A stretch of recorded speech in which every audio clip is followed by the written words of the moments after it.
everyone, Bree the Gamer Girl here. Welcome again to Murder on the Orient Express, Agatha Christie. Yeah, I'm playing this today. It's gonna be good, yeah. Okay, so I'm just gonna get right into it. And, yeah, we're here. This is point and click, can't use the arrows. The guy wanted his bacon. German guy wanted bacon. Ooh.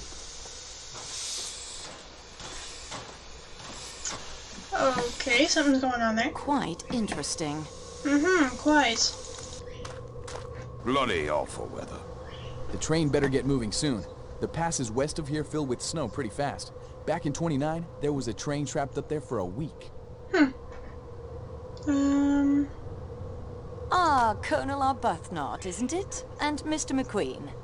That's right. Say, you're the company representative, aren't you? I heard there was one on the train. Is there anyone in the station? Only people we've seen were an attendant and a passenger, I think. They boarded that coach they're adding to the train. Then somebody turned out the station lights. It's the Athens-Paris coach, I think. Mr. Ratchett and I travel this route quite a bit. Yes, well, I've all the fresh air I need, if you'll excuse me. I'll be getting along then, too. Don't want to hold us up. I wanted to ask him about the bacon.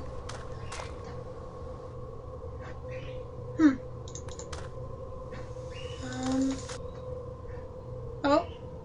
Who's that?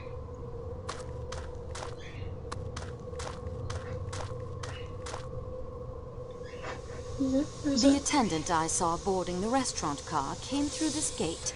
I suppose that woman was seeing him off. Huh. Okay. I'm gonna check what this is. Maybe the bacon's here? Antoinette, you're in Belgrade. You can't read these tags. I guess it's in a different language? Serbian, I suppose. It would have to be Serbian. Let's talk to these guys anyway.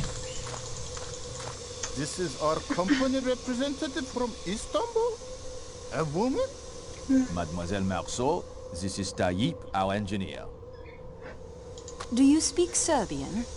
I am a Turk. Why would I speak Serbian? Can you read Serbian? A little. The manifests from Belgrade are in Serbian. Could you read some tags on the Prague luggage truck for me? Yes, of course.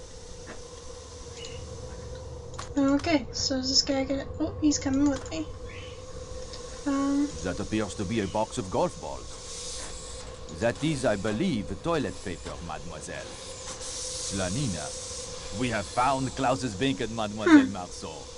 Will you take it to him so we can get underway? At once. Oh, cutscene. So anyway, yeah, I'm done my exams, I'm done school. I'm gonna be able to record a lot more, hopefully. Which is great for the channel. We've reached 22 subscribers now, so we're getting up there. I do not protest the addition of you in my room, miss.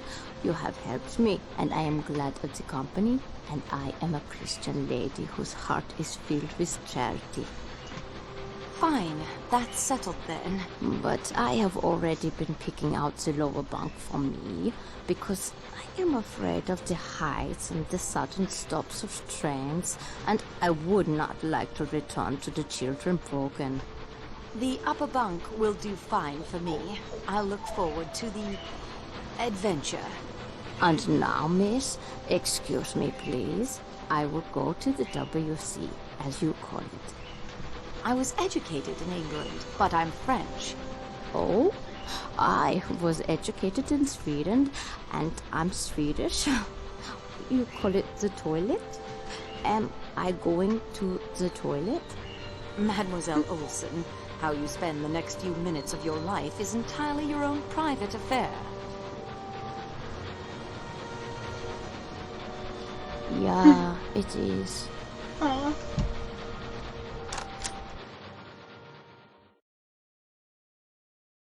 One must look, one must listen at all times. If you were to listen at the door of any compartment, who knows what you may learn? I'm still not sure I agree in principle, but perhaps I'd best give it a go. So can I... I can't hear through this wood. I'll need something to help me. Okay, I guess I'll have to find something. But yeah, I'm gonna be able to record a lot more for you guys, hopefully. And yeah.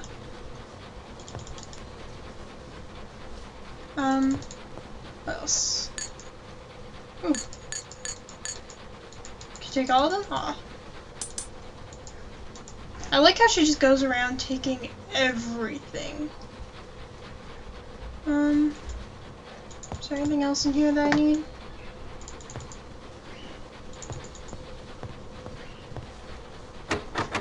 This door... Oh yeah, I could use these. So can I can't hear through this wood.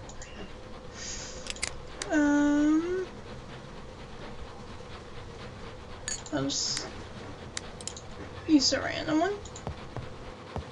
That guy is the most stuck-up human being I've ever met, even for an Englishman.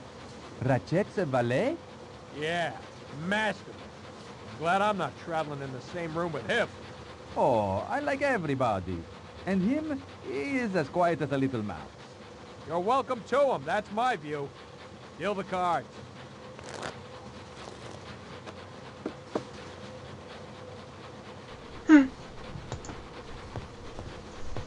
Okay, what's... But look here, Colonel. Your policy in India is obviously self-defeating. You can't keep it as a colony forever, you know. I don't see why not. You probably wouldn't have seen why not back in 1776. But America is free as a bird now. And suffering through one of the worst economic depressions in history, I believe. You're not seriously suggesting that if the United States had remained a colony of England, we could have avoided a depression? I don't see why not. Huh.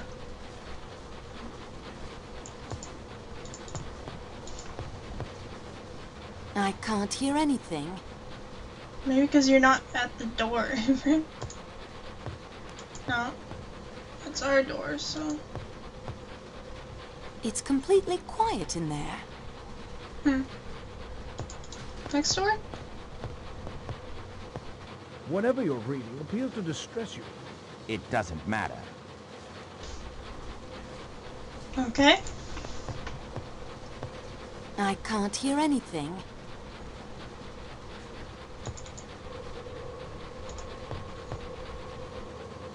Oh, Rudolph, it is a nightmare. I know how hard all of this is for you.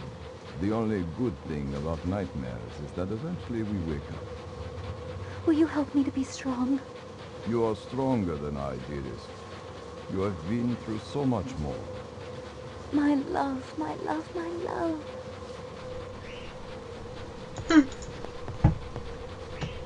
It's completely quiet in there. Okay. Mr. Snagsby is dismayed to see, standing with an attentive face between himself and the lawyer at a little distance from the table, a person with a hat and a stick in his hand, who was not there when he himself came in and has not since entered by the door or by either of the windows. Yet this third person stands there with his attentive face and his hat and his stick in his hands and his hand behind him, a composed and quiet listener. He is a stoutly built, steady-looking, sharp-eyed man in black of about middle age, except that he looks at Mr. Snagsby as if he were going to take his portrait. There is nothing remarkable about him at first sight but his ghostly manner of appearing. Enough, Schmidt. Detectives are not so superhuman as Mr. Dickens suggests. They are as human as you or I. Now, I will rest for a short while. Yes, Your Excellency. Okay. Not a sound.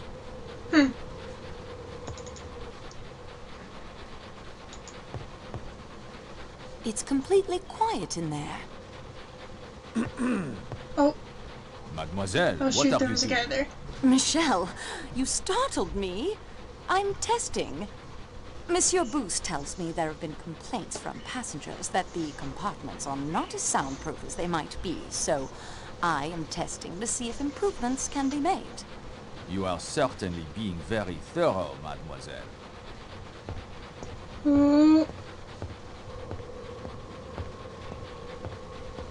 That walking animation though. Can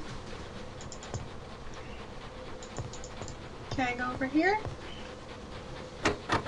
The door to the Athens-Paris coach is locked. Apparently not. I cannot take these towels. They're of too fine a quality to waste on detective work. There must be something else I can use. I'm sorry, but when her neck freaking bends... They're of too fine a quality to waste on detective work. That's gross. There must be something else I can use. I cannot take... But yeah. I've been kind of busy this weekend, which is why this one's late. Also, tomorrow I am going on a trip, so I won't be able to record then. Hopefully this will be up by then though, so... Hello, Greta. Where have you been? I am giving the headache powder to the American lady, Mrs. Hubbard. I do not think travel is suiting her the way it does you, and I miss. Okay. I am very tired. I am sorry if I am repeating myself.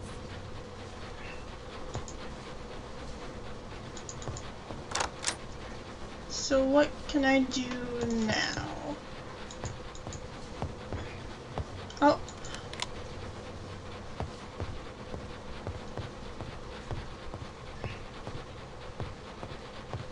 I think I see where he went. I'll follow him at a distance. Okay.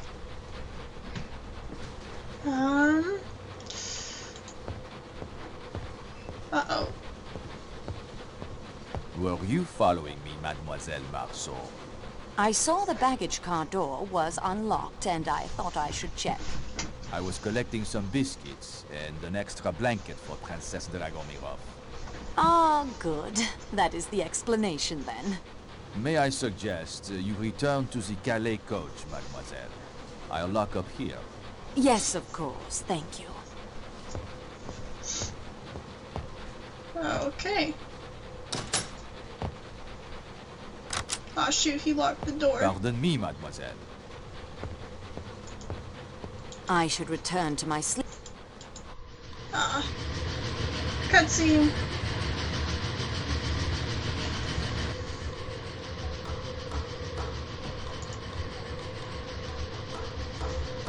Oh. What's gonna happen? What's gonna happen? There's a snowflake. Oh my god. Oh. Oh shoot.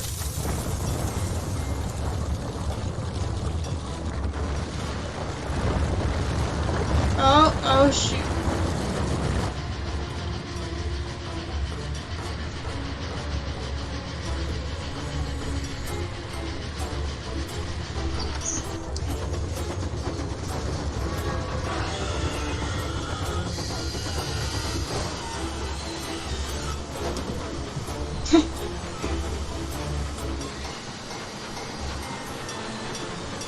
Oh shit! Poirot! No! Oh jeez, just stopped it. I am uninjured, Schmidt. Please stop your fussing. Everyone, please. The pass is blocked with snow. Nothing more. Nothing more, he says. Nothing more? I can tell you there will be plenty more when I get in touch with my attorneys. American trains don't slam on the brakes in the middle of the night. I expect they would if they were about to plow into a wall of snow. I am afraid we may be here for some time. But this has happened before. Happened before, has it? What kind of a way is this to run a railroad, I ask you? At least the worst is over.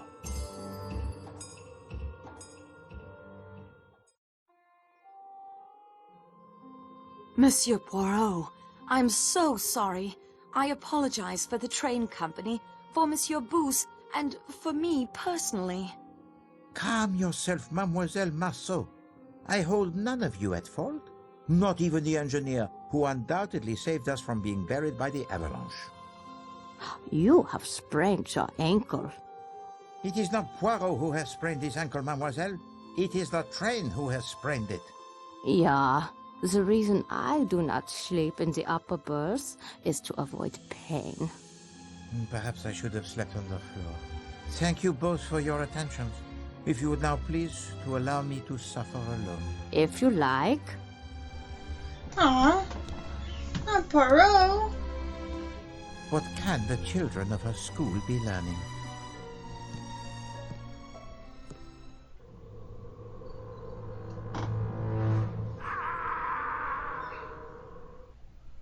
Okay. Was that a cry?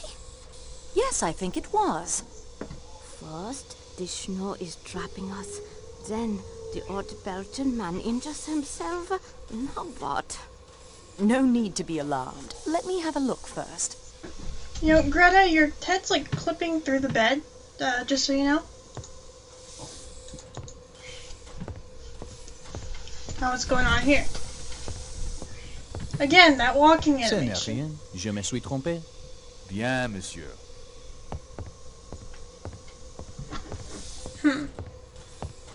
Is that drama or calamity? It was Monsieur Ratchett, but he is well. Then let us hurry back to sleep.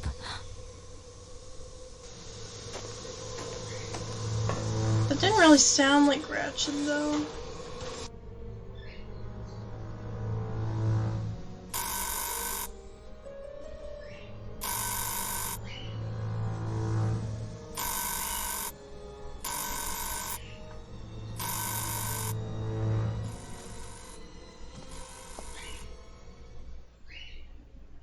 What's going on now?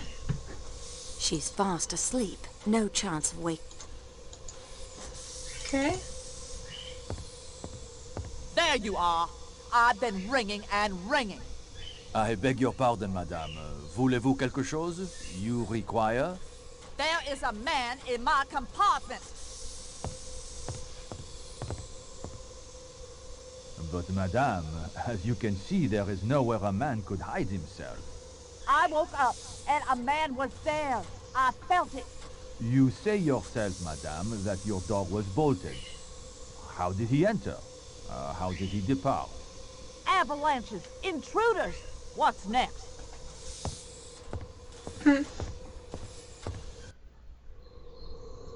Okay, cutscene. What now?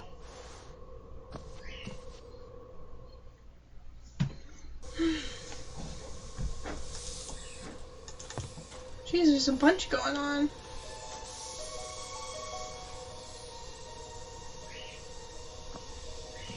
Who's that?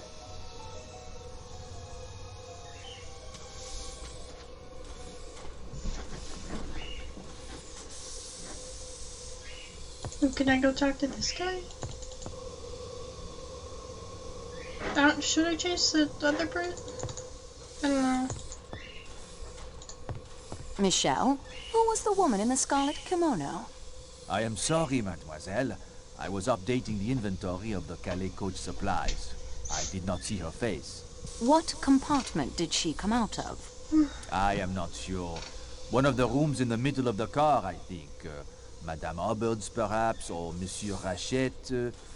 By the time I noticed her, she was moving away from me. Has anyone been up and about? Only you and the other lady. It has been quiet for some time. Has anything unusual occurred? Well, there was the avalanche, of course. Later, Madame Hubbard insisted she saw a man in her room, but I could find no one. Did you hear a thud a moment before I appeared just now? No, I heard nothing, mademoiselle.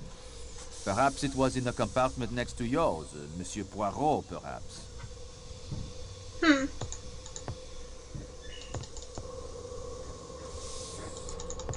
Okay. Can I... Mademoiselle, please, do not disturb the other passengers. Okay, I guess I'll just go back to my room then.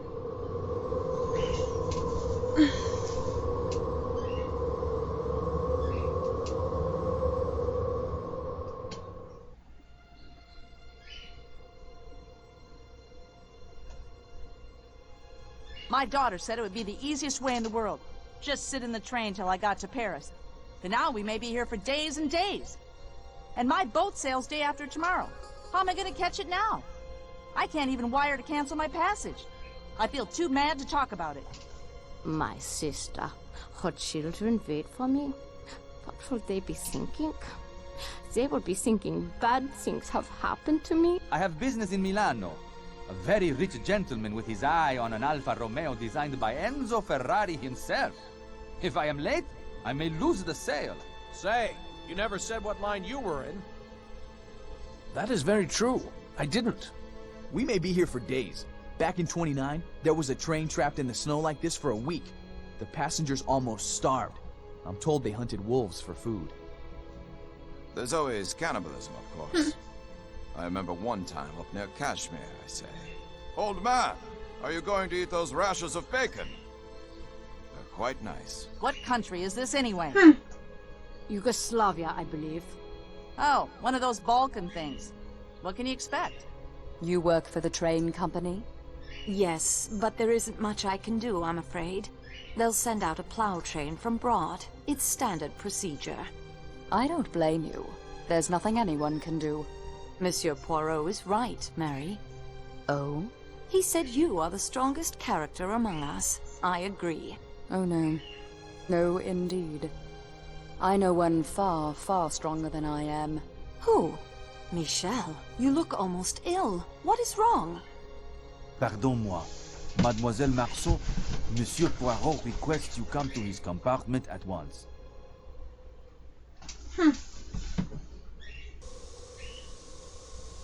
What has happened, Monsieur Poirot? Murder, mademoiselle, of the most savage nature. Ooh. I have ordered all of the train doors to the outside to be sealed, with the exception of the rear door of the Athens-Paris coach, so that the engineer and fireman of the train may keep the engine's boiler provided with the coal. It would become very cold in here otherwise without the steam heat. The attendant... His name is Matteo, I believe. Matteo will inform us immediately if anyone else attempts to depart the train. Fortunately, the only passenger in the Athens-Paris coach is Dr. Constantine here. He has examined the body. Doctor, Mademoiselle Marceau represents the owners of this train. You may speak freely. Oh no! Who has been killed? Monsieur Ratchett.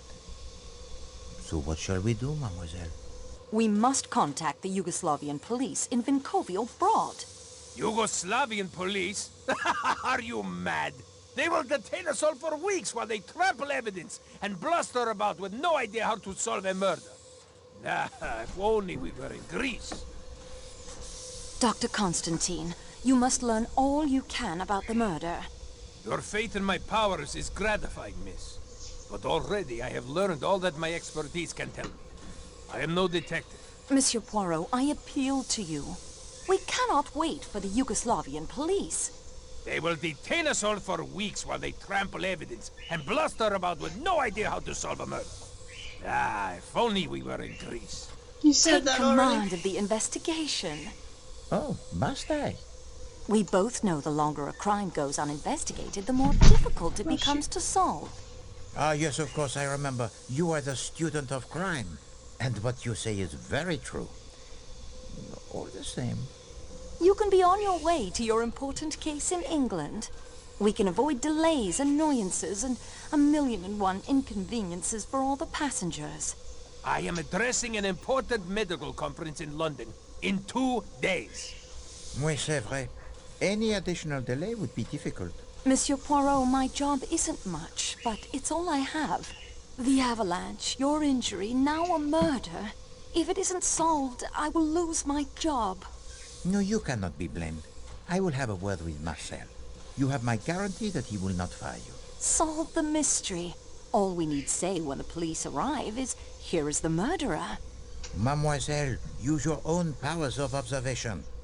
Alors Poirot, he is confined to bed in the most serious of pain. How can he take command of anything? In my scrapbook, I have a quote from you. How does it go? To solve a case, a man has only to sit back in a chair and think. Use the little gray cells of your mind. I have often used the murderer's own words to spring my trap. And now I am caught by my own. Well done. Eh bien, mademoiselle, I will do what I can. I ask only that you do my legwork. This would appeal to you, I think. You know it would. I will issue to you the challenge I once made to my friend Captain Hastings.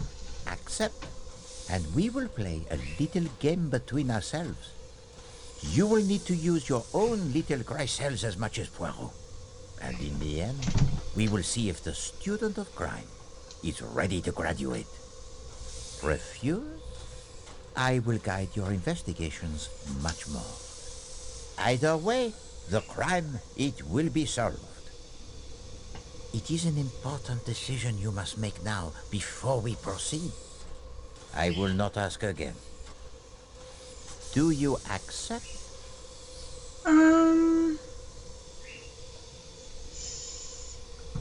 Yeah, I don't think I'll need help. I've never beaten this game, but I think we'll try it. I am honored. I gladly accept the challenge. Excellent. Now, if you reach an impasse, think only, what would Poirot do? Imagine that I am there beside you, offering counsel. It may help. So, we begin. Dr. Constantine, take her next door.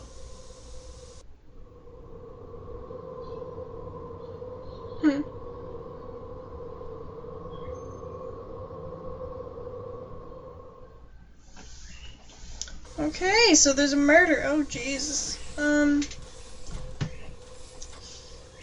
You got some stuff on the floor here. Just pick up everything.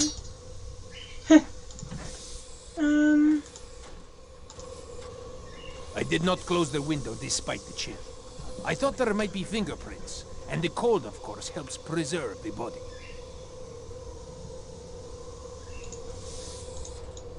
Quite interesting.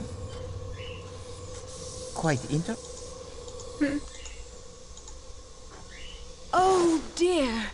Someone must have stood there and stabbed him again and again. There is something in the pocket of his pajamas. Something heavy. I did not disturb it. Egg. 115. That agrees with my calculations. Has anything been disarranged in this compartment? No, mademoiselle. I was careful not to move the body in making my examination. How many wounds are there, Doctor?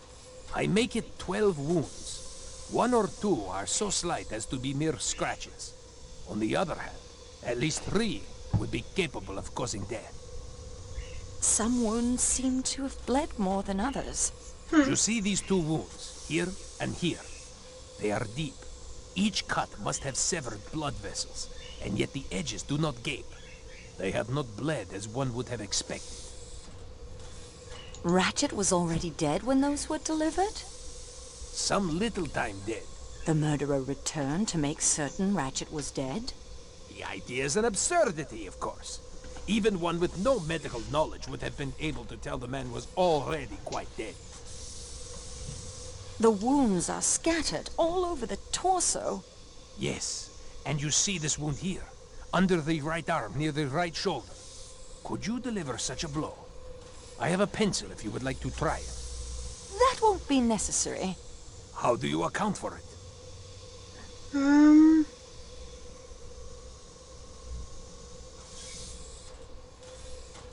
A left-handed murderer could strike there easily. But of course, that blow was almost certainly struck with the left hand. Yet some of these blows are just as obviously right-handed. The murderer had unusually long arms? Please let us not stray into the land of Poe with his murderous apes stuffing young girls up chimneys. I know something of apes.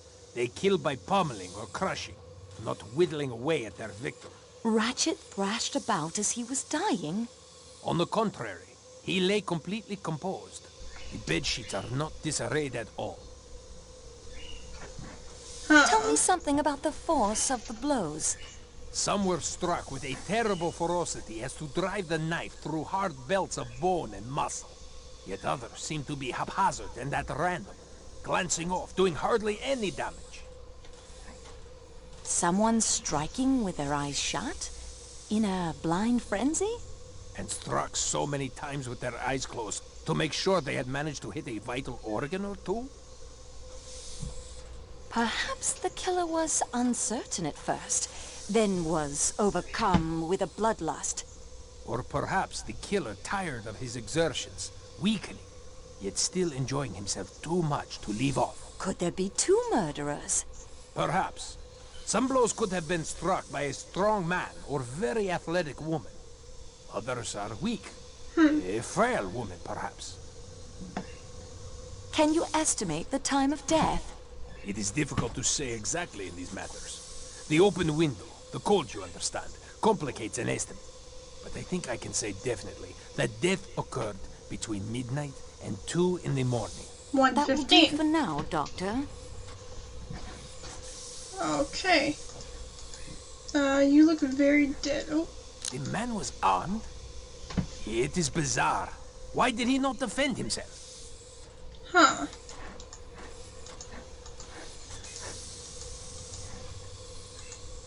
I would have thought you'd had enough of gazing at the corpse. Regardez, mademoiselle. Huh.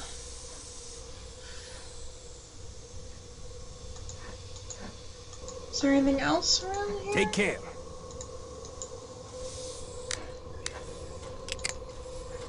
Do I have anything to... see if I can... Ooh, a small scrap of burnt paper. It looks like there may have been writing on it, but I can't read it. I can't read it from this side either. Burnt beyond recognition. Huh. A thick glass tumbler found at Samuel Ratchett's bedside. Oh. There's some residue of white powder visible at the bottom, and I think I see a smudge. Yeah, this stopped at 1:15 exactly. So, ooh, the label says sleeping draught. 1 teaspoon mixed with water to be taken at bedtime. This bottle is about half empty. In other circumstances, I would call it half full. Can I go to Poirot about this? Or I can check. There is something in the pocket. Yes, okay. Wait. There's something down here too. And his hat, okay. Can I check that? A matchbox, a pipe cleaner, and a hat. Don't know how these will help me, but they will. Somehow. Monsieur Poirot. Yeah, this is going well. I'm tired. I woke up early this morning so I can record this.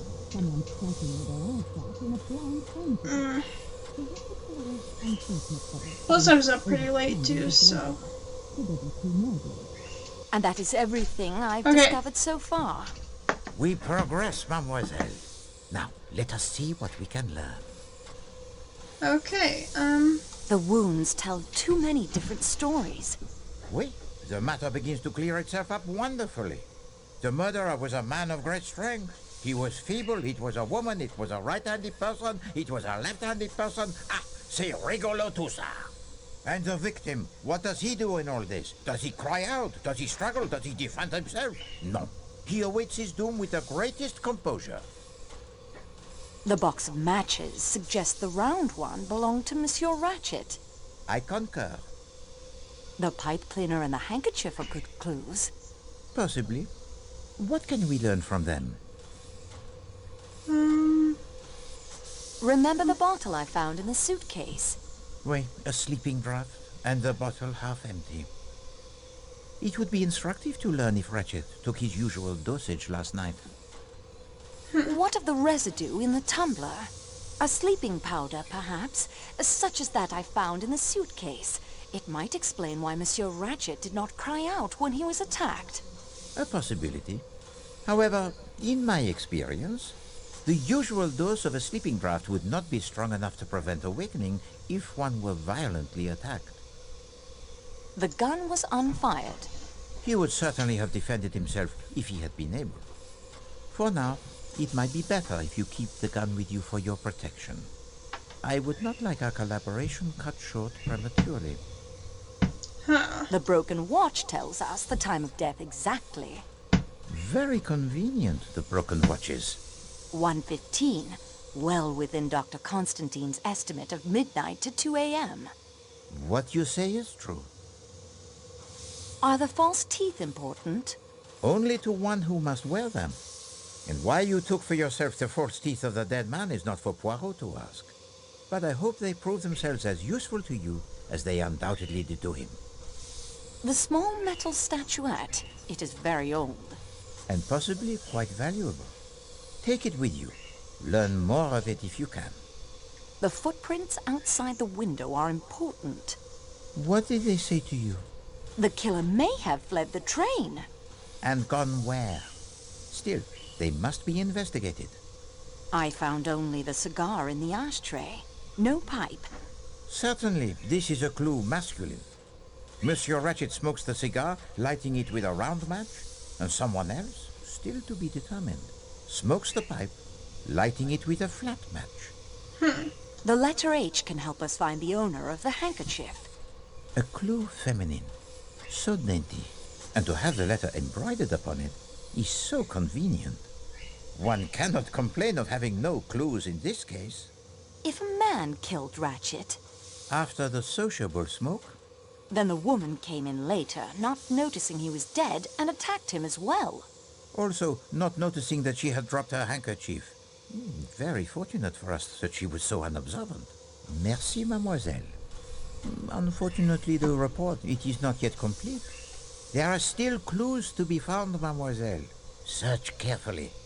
So, there's more clues to be found. Can I, examine these at all? Oh. So there's something there. I found the inscription REV 1318 printed on the hatband of his hat. A curious inscription indeed for the hat. The burnt paper could be significant. What strikes you as most important? What was burnt and why? Précisément.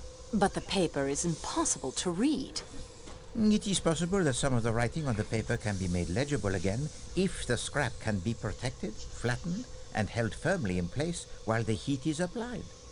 I will need something with which to handle the paper most delicately, 2 objects of metal netting that we can place it between, and a source of constant heat.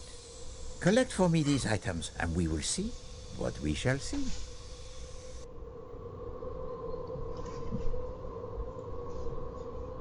Okay, so we gotta find more stuff.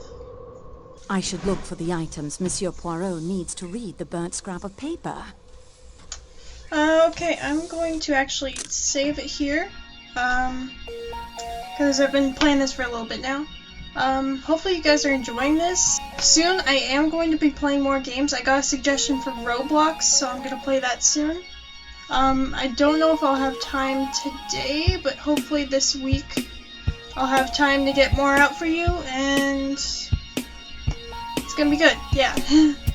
So, yeah, hopefully you're enjoying this. I hope you enjoyed the video, and I'll see you in the next one.